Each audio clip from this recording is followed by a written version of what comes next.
ती हुई झुमरू अपने दादू से लिपट गई। अरे अरे हौले से भाई। दादू बैठे हुए भी झुमरू के हमले से डगमगा गए। कब बड़ी होगी मेरी बिटिया, और कितनी बड़ी हूँ। कॉलेज भी पास कर लिया, अब तो नौकरी भी लग गई है मुंबई में। झुमरू की अपने दादू से बहुत अच्छी घुटती थी। अब भी वो माता पिता व अपने छोटे भाई के साथ सह परिवार उनसे मिलने अपने ताऊजी के घर आती। झुमरू बस दादू से ही चिपकी रहती। अब की बार मुझे बीकानेर भी दिल्ली जितना गर्म लग रहा है, वरना यहाँ की रात दिल्ली की रात से ठंडी हुआ करती है। चलो आओ, खाना लग गया है, आप भी आ जाएं बाबूजी। ताई जी की पुकार पर सब खाने की मेज पर एकत्रित हो गए। मेज पर शांति से सब ने भोजन किया। अक्सर परिवारों में जब सब भाई बहन इकट्ठा होते हैं तो खूब धमा चौकड़ी मस्ती है, लेकिन यहाँ पर और शांति थी। यहाँ तक कि पापड़ खाने में भी आवाज नहीं आ रही थी। ऐसा रौब था राधे श्याम यानी सबसे बड़े ताऊजी का। यूं देखने में उन्हें कोई इतना सख्त नहीं मान सकता था। साधारण कदकाठी पतली काया, किंतु रौब सामने वाले के व्यक्तित्व में होता है, शरीर में नहीं। राधेश्याम का रौब पूरे परिवार में प्रसिद्ध था। ना कोई उनसे बहस कर सकता था और ना ही कोई उनके विरुद्ध जा सकता था। कम बोलने वाले मगर अमिताभ बच्चन की स्टाइल में जो बोल दिया सो बोल दिया। हर साल एक बार सभी ताऊ चाचू व बुआ अपने अपने परिवार सहित बीकानेर में एकत्रित हुआ करते थे। पूरे परिवार को एकजुट रखने में इस एक हफ्ते की छुट्टियों का बड़ा योगदान था। चूंकि दादाजी यहीं रहते थे राधेश्याम के परिवार के साथ, इसीलिए यहीं घर का सबका हेड ऑफिस जैसा था। राधे शाम के फैक्ट्री जाते ही सब भाई बहन अपनी असली रंग में आ गए। शाम तक खूब मस्ती होती रही। सारी महिलाएं काम-काज निपटाने के साथ ढेर सारी गप्पे भी निपटाती रहीं। झूमर के पापा व चाचा अखबार की सुर्खियां चाटकर थोड़ी देर सुस्ता लिए। इसी बीच झुमरू फिर अपने दादू के पास हो ली। कुछ बढ़िया से किस्से सुनाओ ना दादू। बुजुर्गों को और क्या चाहिए भला। पोते पोतियां उनके जमाने के किस्से सुनना चाहे तो बुजुर्ग में एक जुनून उमंग भर आती है। बात 1950 की है, जब मैं हाई स्कूल में पढ़ता था। हमारे एक मास्टर साहब मसब्बा थे, मतलब टीचर हरगोविंद सर। एक बार इससे पहले कि दादू आगे किस्सा सुनाते, झुमरू बीच में ही कूद पड़ी। स्कूल का नहीं दादू, कोई और किस्सा। अच्छा ये बताइए, आप दादी से कैसे मिले थे। आप ठहरे राजस्थानी और दादी तो बंगाल से थी, तो आप दोनों की शादी कैसे हुई। अच्छा तो आज दादू दादी की प्रेम कहानी सुननी है, कह दादू हंसे। दादी को इस जग से गए काफी समय बीत चुका था। कई वर्षों से वे अकेले थे, बिना जीवन साथी के। अब केवल दादी की यादें ही उनका साथ देती थी।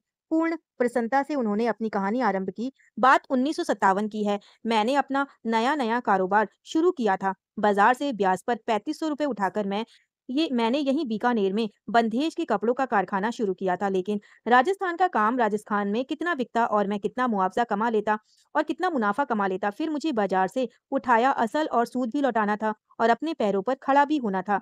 ओहो दादू, आप तो अपने कारोबार के किस्सों में उलझ गए। असली मुद्दे पर आओ ना। झुमरू खींच कर बोली। थोड़ा धीरज रख, उसी पर आ रहा हूँ। कारोबार को आगे बढ़ाने हेतु मैं कोलकाता पहुंचा। वहां तुम्हारी दादी के पिताजी की अपनी बहुत बड़ी दुकान थी कपड़ों की। लाल बाजार में उनसे मुलाकात हुई। मैंने अपना काम दिखाया। बंधेज की साड़ियां व चुन्नियों के कुछ सैंपल उनके पास छोड़े। कुछ महीनों में वहां भी मेरा काम चल निकला। और दादी, वे तो अभी तक पिक्चर में नहीं आई। झुमरू एक बार फिर उतावली हो उठी। तेरा नाम शांति रखना चाहिए था, जरा भी धैर्य नहीं। आगे सुन। दादी के पिताजी ने ही हमारी शादी की बात चलाई। मेरे पिताजी का रिश्ता भी गया और हमारी शादी हो गई। धत तेरी की, इस कहानी में तो कोई थ्रिलर नहीं है, ना कोई विलन आया और ना ही कोई व्हाट नेक्स्ट मोमेंट। इतनी सहजता से हो गया सब कुछ, और जो कोई ना मानता तो पूछने लगे। पूछने के साथ झुमरू का उत्साह कुछ फीका पड़ गया। ओहो बिटिया, तू तो अपने दादू के किस्सों में उलझ गई। असली मुद्दे पर आ। दादू झुमरू की नकल करते हुए बोले। आखिर उन्होंने बाल धूप में सफेद नहीं किए थे। उनके पास वर्षों का अनुभव था, पार की नजर थी। तेरे दादू उड़ती चिड़िया के पर गिन लेते हैं, समझी। झुमरू की उत्सुकता, उसका अचानक दादू दादी की कहानी में रुचि दिखाना देख दादू भाप गए थे कि झुमरू उनसे कुछ कहना चाहती है। बात क्या है। शाम ढलने को थी। राधे श्याम फैक्ट्री से घर लौट चुके थे। हर तरफ फिर शांति थी। रात के भोजन के समय एक बार फिर ताईजी की पुकार सब मेज पर पहुंची। इस पूरे परिवार में झुमरू सबसे निकट अपने दादू से थी। शुरू से ही उसने दादू को सबसे सरल, समझदार और खुले विचारों का पाया था। कैसी अजीब बात है कि ऐसे दादू के बेटे अगली पीढ़ी के होते हुए भी संकीर्ण सोच के वारिस थे। उसे याद है कि छोटे ताऊजी की बेटी रेणु दीदी ने अपने कॉलेज के एक जाट लड़के को पसंद कर लिया था, किंतु परिवार का कोई सदस्य नहीं माना था। उन्हें समाज में कमाई गई अपनी इज्जत और रुतबे की चिंता ज्यादा थी। राधेश्याम के कहने पर आनन फानन रेणु की शादी अपनी जाति के एक परिवार में तय कर दी गई थी। हालांकि उसकी शादी परिवार की इच्छा से की गई थी, फिर भी आज तक उसे माफ नहीं किया गया था। परिवार में सब और उसकी बेशर्मी के किस्से बांसते जाते थे। उसने भी कभी इस परिवार के किसी समारोह में हिस्सा नहीं लिया था। अगली सुबह झुमरू बगीचे में झूले पर गुमसुम बैठी थी कि वहां दादू पहुंच गए। बताया नहीं तूने मुझे असली बात, वे भी झुमरू के साथ झूले पर बैठ गए। एक आप ही तो हो दादू, जिससे मैं अपने मन की बात जानता जानता हूँ। असली बात पर आ, वरना फिर कोई आ धमकेगा और हमारी बात बीच में ही रह जाएगी। कॉलेज में मेरे साथ एक लड़का पढ़ता था, रिदम। अच्छा लड़का है, नौकरी भी बहुत अच्छी लग गई है हैदराबाद में। समझ गया, तुझे वो लड़का पसंद है तो दिक्कत क्या है? वो लड़का हमारे धर्म का नहीं है, ईसाई है। अच्छा। कुछ क्षण दोनों के बीच चुप्पी छाई रही। मुद्दा वाकई गंभीर था। दूसरे प्रांत या दूसरी जाति का ही नहीं, बल्कि दूसरे धर्म का प्रश्न था। उस पर इनके परिवार की गिनती शहर के जाने माने रईस इज्जतदार खानदानों में होती है। हमने अपने कॉलेज के दीक्षांत समारोह में दोनों परिवारों को मिलवाया। रिदम के परिवार को कोई ऐतराज नहीं है। मम्मी को रिदम व उसका परिवार बहुत पसंद आया है, किंतु पापा राजी नहीं है। उनकी मजबूरी है, परिवार तो रजामंद नहीं होगा। झुमरू की चिंता का कारण वाजिब था। मैंने पापा की काफी खुशामद की, काफी समय से उन्हें मना रही हूँ। दादू, यदि रिदम नहीं तो कोई नहीं, ये बात मैंने पापा मम्मी से कह भी दी है। आजकल की पीढ़ी अपनी बात रखने में कोई झिझक, कोई संकोच नहीं दिखाती है। झुमरू ने भी साफ तौर से अपने दादू को सब बता दिया। तो मामला गंभीर है। देख बिटिया, जैसे तू उम्र से इस पड़ाव में है, सब कुछ देख चुकने के बाद मैं ये मानता हूँ कि जो कुछ भी है यही जीवन है।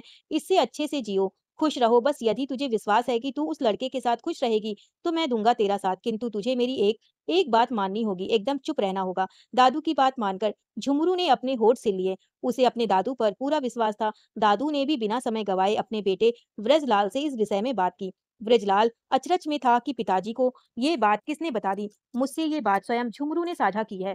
अब तू ये बता कि परिवार की खुशी के आगे क्या अपनी इकलौती बिटिया की खुशी खोने को तैयार है? पिताजी, यही तो दुविधा है। मैं झुमरू को उदास भी नहीं देख सकता और अपने परिवार को नाराज भी नहीं कर सकता हूँ। और यदि दोनों ही ना रूठे तो? दादू के दिमाग में खिचड़ी पक रही थी। उन्होंने व्रजलाल से अपना आइडिया बांटा। उनके कहने पर झुमरू ने उसी शाम परिवार वालों के लिए फिल्म की टिकटें मंगवा दी। जब सभी खुशी-खुशी फिल्में देखने चल पड़े तो अचानक दादू ने तबीयत नासाज होने की बात कर अपने संग राधेश्याम और ब्रजलाल को घर में रोक लिया। अब सब जा चुके थे, सो दादू चैन से अपने दोनों बेटों से बात कर सकते थे। देखो भाई, मुझे तुम दोनों से एक बहुत ही गंभीर विषय में बात करनी है। मेरी एक समस्या है और इसका उपाय तुम दोनों के पास है। कहते हुए उन्होंने पूरी बात राधेश्याम और ब्रजलाल से कह दी। दोनों मुंह खोले एक दूसरे को ताकते लगे। इससे पहले कि कोई कुछ बोलता, दादू आगे बोले, मैं पहले ही एक पोती को अपनी जिंदगी से खो चुका हूँ। सिर्फ इसी सिलसिले में झुमरू मेरी सबसे प्यारी पोती है और सब जानते हैं सूद असल से प्यारा होता है। मैं नहीं चाहता हूँ कि झुमरू को भी खो दूं या हमारी झूठी शान और इज्जत के चक्कर में झुमरू अपनी हंसी खुशी खो बैठे। इस परेशानी का हल तुझे निकालना है राधे, और वो भी ऐसे कि किसी को कानो कान खबर ना हो। मैं पिताजी, राधेश्याम हतप्रभ रह गए। एक तो विधर्म विवाह की बात से वे परेशान थे, ऊपर से पिताजी इसका हल निकालने का बीड़ा उन्हें ही दे बैठे थे। बस ये समझ ले कि मेरे परिवार के हित में मेरी ये आखिरी इच्छा है। मेरी पोती की खुशी और घर परिवार की इज्जत दोनों का ख्याल रखना है। पिताजी की आज्ञा सर्वोपरि थी। राधेश्याम ने बहुत सोचा। पहले तो ब्रजलाल से आंखों आंखों में मूक शिकायत की, लेकिन उसकी झुकी गर्दन के आगे वे भी बेबस थे। दोनों भाइयों ने मिलकर सोचा कि रिदम के परिवार से मिला जाए और आगे की बात तय की जाए। परिवार के बाकी सदस्यों को बिना खबर किए दोनों दूसरे शहर रिदम के घर चले गए। वहां बातचीत वगैरह हो गई और अपने घर लौटकर दोनों भाइयों ने बताया कि एक अच्छा रिश्ता मिल गया है, सो बात पक्की कर दी है। शादी की तैयारियां आरंभ हो गई, किंतु रिश्तेदारों से कोई बात छिपाना ऐसे है जैसे धूप में बर्फ जमाना। रिश्ते नाते मकड़ी के जालों की भांति होते हैं। बड़े ताऊजी ने बुआ को कह डाला, साथ ही ताकीद कि ये आगे किसी से कुछ नहीं बताएगी। बुआ के पेट में मरोड़ उठी तो उन्होंने अपनी बेटी को बता दिया और सब रिश्तेदारों में बात फैल गई कि ये रिश्ता झुमरू की पसंद का है तथा लड़का ईसाई है। लेकिन सभी चुप थे। ये बवाल अपने सिर कौन लेता की बात किसने फैलाई है। बड़े संयुक्त परिवारों की ये खासियत होती है कि मुंह के सामने सब साथ साथ हैं और पीठ फिरते ही हम आपके हैं कौन। सभी रिश्तेदार शादी वाले घर में एक दूसरे के काम में हाथ बंटवाते। स्त्रियां बढ़ चढ़कर रीति रिवाज निभाने में लगी रहती, कोई ना कोई रिवाज बताकर उलझी उलझी रहती, परंतु जहां मौका पड़ता कोई ना कोई कह रहा होता, अब हमारे बच्चों पर इसका क्या असर होगा? आखिर हम कैसे रोक पाएंगे आगे किसी को अपनी मनमानी करने से? ऐसा नहीं था तो छिपाने की क्या आवश्यकता थी? बेचारी रेणु के साथ ऐसा क्यों किया था फिर? दादू के कानों में भी खुसर पुसर पड़ गई। ये तो अच्छा नहीं है कि पता सबको है, सब पीठ पीछे बातें ही बना रहे हैं, किंतु मुंह पर मीठे बन गए हैं। दादू को पारिवारिक रिश्तों में ये दोगलापन नहीं भाया। उनके अनुभवी मस्तिष्क में फिर एक विचार आया, किंतु इस बार उन्होंने स्वयं ही इसे परिणाम देना ही ठानी। ना किसी दूसरे को कुछ करने हेतु कहेंगे और वो किसी और से कहेंगे और ना ही बात फैलाएगी। नियत दिन पर बारात आई, धूमधाम से विवाह संपन्न हुआ। फिर कुछ ऐसा हुआ जिसकी किसी ने कल्पना भी नहीं की थी। अचानक विवाह समारोह में एक व्यक्ति आए, हाथ में रजिस्टर कलम पकड़े। उनके लिए एक कुर्सी व मेज लगवाई गई और दादू ने हाथ में माइक पकड़कर घोषणा करनी शुरू कर दी। मेरे पौत्री के विवाह में पधारने हेतु आप सबका बहुत बहुत आभार। आप सबने मेरी पौत्री को पूरे मन से आशीष दिया। हम सब निश्चित रूप से यही चाहते हैं कि झुमरू तथा रिदम सदैव प्रसन्न रहे, खुश रहे। इस अवसर पर मैं आप सबको एक खुशखबरी और देना चाहता हूँ। मेरा परिवार इस पूरे शहर में बल्कि आस-पास के शहरों में काफ़ी प्रसिद्ध श्रेणी में आता है, किंतु मेरे परिवार के ऊपर एक कलंक है, अपनी एक बेटी की इच्छा पालन न करने का दोष।